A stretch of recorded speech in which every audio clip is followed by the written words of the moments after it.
নতুন বছরের শুরু থেকেই গ্রিনল্যান্ড নিয়ে কূটনৈতিক মহলে উত্তেজনার পারদ চরমে। বিশ্ব রাজনীতিতে উত্তেজনার আগুন জ্বালিয়েছেন মার্কিন প্রেসিডেন্ট ডোনাল্ড ট্রাম্প। এবার সে আগুনে ঘি ঢাললেন মার্কিন প্রেসিডেন্ট নিজেই। গ্রিনল্যান্ড নিয়ে এবার কোনো ধোঁয়াশা নয়, স্পষ্ট করেই ডোনাল্ড ট্রাম্প জানিয়ে দিলেন নিজের পরিকল্পনার কথা। গ্রিনল্যান্ড নিয়ে এবার আর কূটনৈতিক ভাষা নয়, খোলাখুলি জানিয়ে দিলেন যুক্তরাষ্ট্র এই দ্বীপ চায় এবং প্রয়োজনে কঠোর পথেও হাঁটতে প্রস্তুত। রুশ সংবাদ সংস্থা তাসের এক প্রতিবেদনে জানানো হয়, তেল শিল্পের শীর্ষ নির্বাহীদের সঙ্গে এক বৈঠকে ট্রাম্পকে প্রশ্ন করা হয়, গ্রিনল্যান্ডকে যুক্তরাষ্ট্রের অংশ করতে কত খরচ হতে পারে। জবাবে তিনি বলেন, আমি এখন টাকা নিয়ে কথা বলছি না, কিন্তু আমরা গ্রিনল্যান্ড নিয়ে কিছু একটা করতে যাচ্ছি। তারা এটা পছন্দ করুক বা না করুক। ট্রাম্পের বক্তব্য এখানেই থামেনি।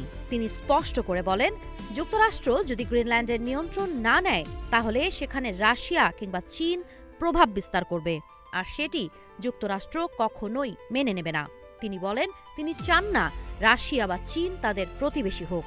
গ্রিনল্যান্ড কেন এত গুরুত্বপূর্ণ সেই ব্যাখ্যাতেও ট্রাম্প ছিলেন সরাসরি। তিনি বলেন, লিজ নেওয়া জায়গাকে যথাযথভাবে রক্ষা করা যায় না, মালিক হতে হয়। মালিক হলেই নিরাপত্তা নিশ্চিত করা সম্ভব। এর আগেও একাধিকবার তিনি দাবি করেছেন গ্রিনল্যান্ড যুক্তরাষ্ট্রের অংশ হওয়া উচিত। এমনকি ২০২৫ সালের মে মাসে এনবিসি নিউজকে দেয়া সাক্ষাৎকারে শক্তি প্রয়োগের সম্ভাবনাও পুরোপুরি উড়িয়ে দেননি। এদিকে যুক্তরাষ্ট্রের ভাইস প্রেসিডেন্ট জেডি ভ্যান্স তুলনামূলক নরম সুরে বলেছেন, যুক্তরাষ্ট্র চায় গ্রিনল্যান্ড আগে স্বাধীন হোক, এরপর শান্তিপূর্ণভাবে আমেরিকার সঙ্গে যুক্ত হোক। তার মতে সেক্ষেত্রে সামরিক শক্তির দরকার হবে না।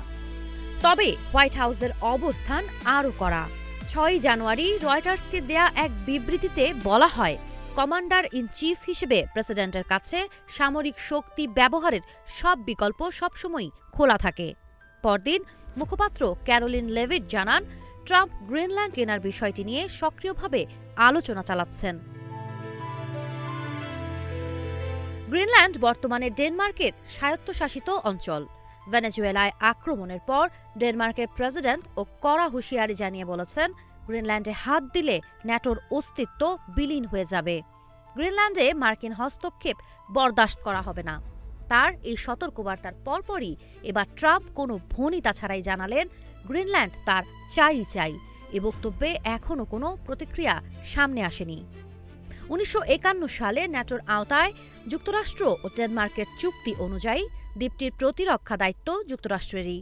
এখন সেই প্রতিরক্ষার অজুহাতেই কি মালিকানা বদলের পথে হাঁটছে ওয়াশিংটন? এই প্রশ্নেই কাঁপছে আন্তর্জাতিক রাজনীতি। সাবা খান, নাগরিক প্রতিদিন।